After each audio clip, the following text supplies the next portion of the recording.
Astăzi vom reacționa la oameni care s-au făcut râs la televizor în fața a milioane de spectatori. Și vom începe, fraților, cu această profesoară de matematică care a greșit cel mai simplu calcul. Uitați-vă la chestia asta, gândiți-vă că este o profesoară de matematică. Are de rezolvat ecuația asta, 5 plus x egal 8. Bă, băi și fete, cred că nici nu mai trebuie să facem vreun calcul. E clar că rezultatul e 3 și uitați-vă că ei a dat 5. Și gândiți-vă, băi și fete, deci uitați-vă aici, uite. Ea, într-un fel, s-a gândit la litera 3, cred, și a făcut o mică greșeală. În loc să facă 8 minus 5, a zis că e 8 minus 3. Gen, pentru că ea probabil s-a gândit la litera 3, că toată lumea își dă seama că acolo în loc de x ar fi trebuit să fie 3, și x-ul i-a dat 5. Și când ăsta care filma și-a dat seama, a mutat camera de lângă ea, uitați-vă. Ea a început să vorbească și ăsta a mutat camera de lângă ea, că vă dați seama, bă, până și cameramanul și-a dat seama că, bă, frățiorul, 5 plus 5 nu face 8. Uitați-vă, ok, asta chiar a fost tare. Ok, mai departe o avem pe femeia asta cu un leu. Oh my god, ci că acest interviu, vorba vine cu leu ăsta, e înainte să-i dea de mâncare lui leu. Hopa. Mamă, uitați-vă la el. Ok, ok. Asta e... Doamne iartă-mă, ce l-a durut pe la mâna, fraților, când a dat mâna acolo. Ok, asta e un bug de la unde se pun mașinile ca să treacă peste ocean. Peste apă.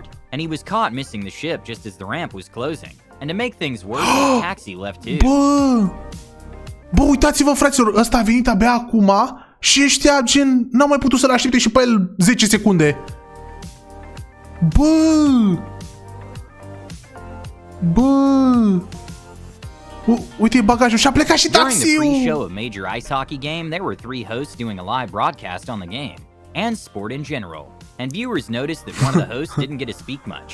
Mamă, uitați-vă, băi și fete, e un ăsta în care au vorbit numai ăștia doi, era ceva despre sport, habar n-am, erau 3 comentatori, însă fata asta nu a vorbit, doar s-a uitat la cameră, ăștia vorbeau într-una între ei. Uitați-vă la ei. Nu mai vorbeau? Uitați-vă la ea, fraților. Ea săraca nu se uita. Ok, dar ăștia nu comentau ceva, gen ăștia vorbeau între ei, pur și simplu, adică nu comentau, că văd că se uită la niște foi, adică credeam că, nu știu, se uită la vreun meci sau ceva. Adică nu prea se întâmpla nimica. Uite, la tot explică ceva.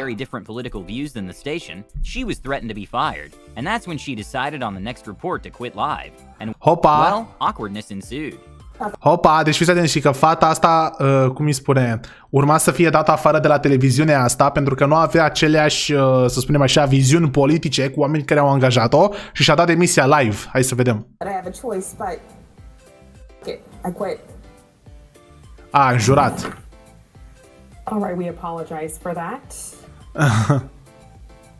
Ok, a înjurat, băi și fete. Da, at a concert in Washington, Dua Lipa accidentally hit one of the dancers with the microphone, causing it to go missing in the crowd.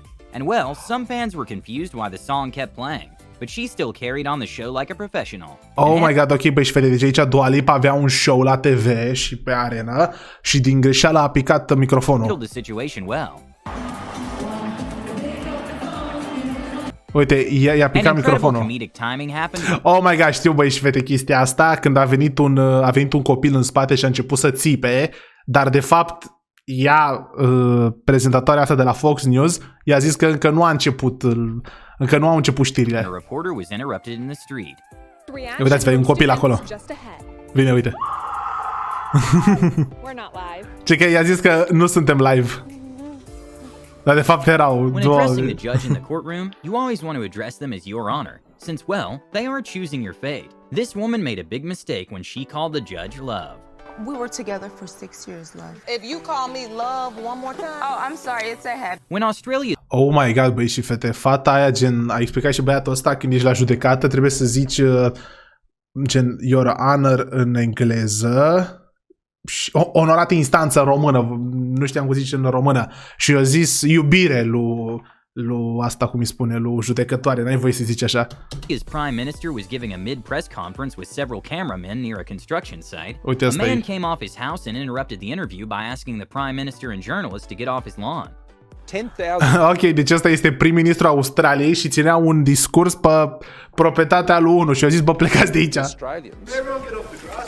Sure, let's just move back from there. Ok, l-a oprit pe prim-ministru. Hey guys, I've just reseated that. Zic că tocmai am pus gazonul, plecați de aici. During a live presentation of a prototype of a robot able to apply makeup, a mishap happened. A man's plan to charm the judge using his better version completely backfired when the kid gave his dad away. Did he go through the red light?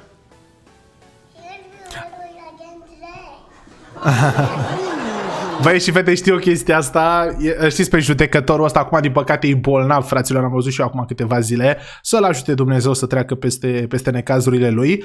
Dar judecătorul ăsta era foarte de treabă și apărea la televizor în America și e foarte populară faza asta în care copilul efectiv zice că taică-sul trece pe roșu zilnic și ce zic, îl dă în Even gât. though umbrella companies would never admit it, a lot of times when it's raining, umbrellas tend to be pretty useless, since precipitation usually comes with increased wind speed, causing rain to come through the sides.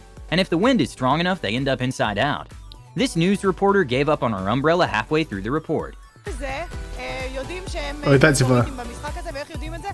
לפי הדברים שאומר אוסקר גרסיה. Ok, At a the uitat Brit de Awards, umbrelă. which would be the equivalent of the Grammys in the UK, Adele was given a heartfelt speech after receiving an award. But in an awkward turn of events, she was cut off because she was taking too long. Oh my god, deci că aici, băi și fete, sunt ceva unde se dau premii și cântăreața Adele a primit un premiu. Ea avea un discurs sau nu știu ce și zice că deodată a fost oprită. And I can't believe I'm about to cut off.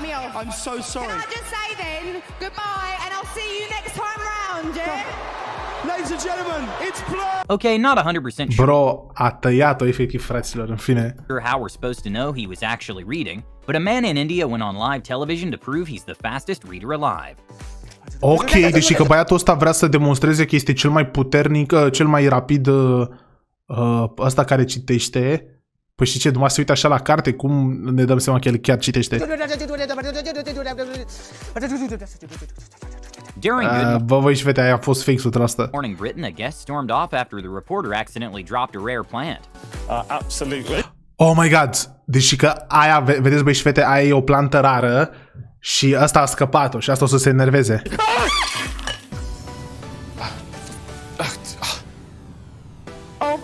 During a live show, Ed Sheeran's earpiece fell out during the performance, causing him and Taylor Swift to be out of sync.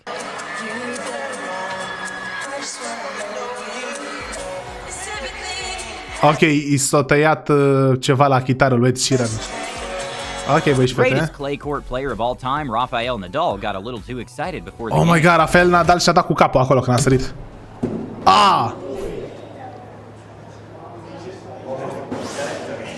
To promote the opening of a theme park, local reporters went to visit the park and get in some of the thrill rides. Oh my god, deci fiți atenți băi și fete, ca să se promoveze un nou parc de ăsta de distracție la o televiziune, ăștia sunt reporteri și s-au dus să se dea într-un carusel de ăsta. What one of the reporters didn't know is that he was getting in a ride that had the tallest inversion in the southern hemisphere. Oh my god, Doamne iartă-mă, bă, frate, ce e asta? Bă, ce se întâmplă? Mamă, uitați-vă la băiatul ăla! King Charles Ăla and the chiar rest of the nu-i royal place. family kept their composure when their faces were smashed with cake.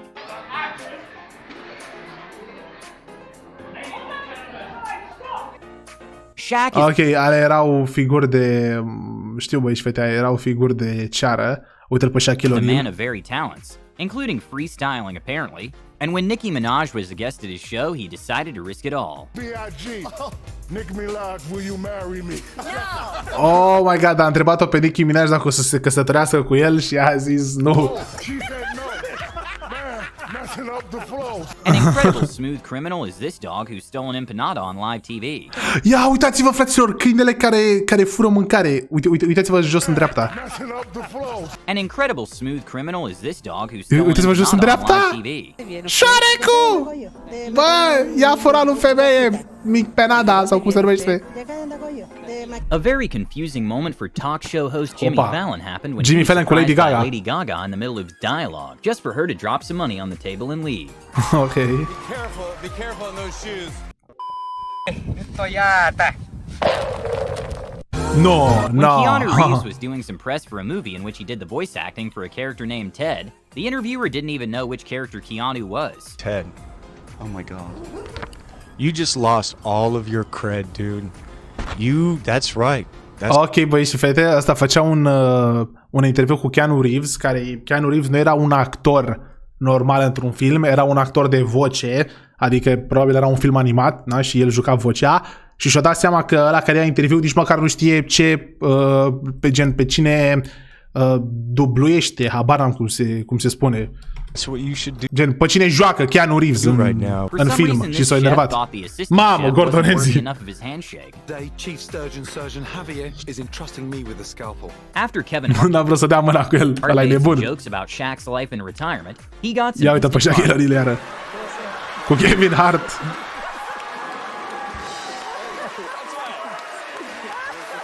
During a morning show, one of the first Oh my god, băi și fete, asta e o fază din România. Nu mai știu, cred că e de la habar n-am. Cum se numește emisiunea asta? things the host did was kind of criticize the girl's outfit, which was a little unexpected. Ah, ok, asta ci că își bătea joc de costumația pe care o are fata asta. Pare că sunt foarte apropiate tonurile. Sunt foarte apropiate tonurile. Anthony Anderson Ok, băi și fete, nu prea mă înțeles care a fost faza acolo. gave Sherry Shepherd a good scare. Oh my god, trebuia să-l pună pe Mihai Morar, fraților, știți faza aia când cade de pe scară? Send a snake flying off at her. Mamă, i-a dat cu șarpele pe ea, fraților, When a uite ce s-a TV speriat. reporter decided to go off script to give some words of wisdom, he tried quoting, "You give a man a fish, you feed him for a day. You teach a man to fish and you feed him for a lifetime," but forgot the phrase halfway. Ok, deci că ăsta... Ok, ăsta voia să zică că voia să zică un citat de ăsta, dacă îi dai unui om un pește, l-ai hrănit pentru o zi, dar dacă îl înveți cum să pescuiască, l-ai hrănit pentru toată viața. Dar el, cică, din greșeală a zis For altceva. a day, you teach a man to fish and you feed him for a lifetime, but forgot the phrase halfway. Hai să vedem ce a zis. To fish, you give him Ok. When a karate Uite ce să zic. master was trying to promote his martial arts institution, he claimed that he could crack coconuts with his hands. Mamă, deci băiatul ăsta voia să-și promoveze Academia de Arte Marțiale și a zis că poate să spargă cu mâna nuci de cocos și după cum puteți vedea nu prea poate. You don't need enemies when you have friends like this. Ia uite băi și vedea, a venit tot poliția și a An făcut ABC asta. news anchor had a laughing attack on air while covering a funny segment of a baby giving CPR. Uite, copilul ăsta încearcă să facă CPR. After a picture showing this reporter being carried through floodwaters in Mexico, karma ensued and she got fired. In probably one of the most bizarre interviews ever, a news anchor called a climate change activist to have an amicable discussion. But well, the reporter kind of turned on him and tried to embarrass the activist, and it completely backfired. Ok, ci că ăsta din stânga încerca să facă mișto de ăla din dreapta, dar ci că s-a întâmplat ceva aia. Cameron? I'm a carpenter. How is it sustainable if you're killing trees? Because it's regenerative, you can grow trees. You can grow all sorts of things, can't you? Ok, era ceva pe încălzirea globală, ci că ăsta tăia copaci, nu știu ce, ok, o chestie super ciudată. Well, you can't grow concrete. You can.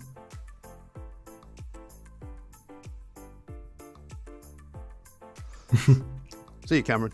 Cheerio. This $4 million Bugatti owner tested the limits of the door when he Oh my god, și că ownerul ăsta a unui Bugatti de 4 milioane de dolari a încercat să vadă până gen cât de rezistente sunt ușile. almost fell into the water when loading his car to a yacht. Oh my god. Oh my god. Bă, da, na, a trecut testul, nu? Adică era el să pice, că nu știa să se țină, dar a trecut testul. Zuckerberg became one of the richest people in the world by founding a social media platform. So it makes sense that sometimes he tests features such as live streaming. During a peculiar live stream, he was grilling up some brisket and ribs when he was confused about why people were calling him Zuck. Kenneth, Mark, give me the zuck. But you can follow up and tell me what that means. And I'll... Ok, bun, asta nu înțelegea Mark Zuckerberg, nu înțelegea de ce îl strigă oamenii Zuc. Ok, bun. Și aici s-a terminat, băi și fete, videoclipul ăsta. Scrieți la comentarii care vi s-a părut cel mai mare fail. Și ce să vă spun? Eu cred că cel mai mare fail, dar cel mai mare fail, a fost ăsta în care, ăsta i-a luat interviul lui Keanu Reeves și nu știa cine e, dar și primul cu profesora asta de matematică, pe bune. Scrieți voi la comentarii care vi s-a părut cel mai mare fail.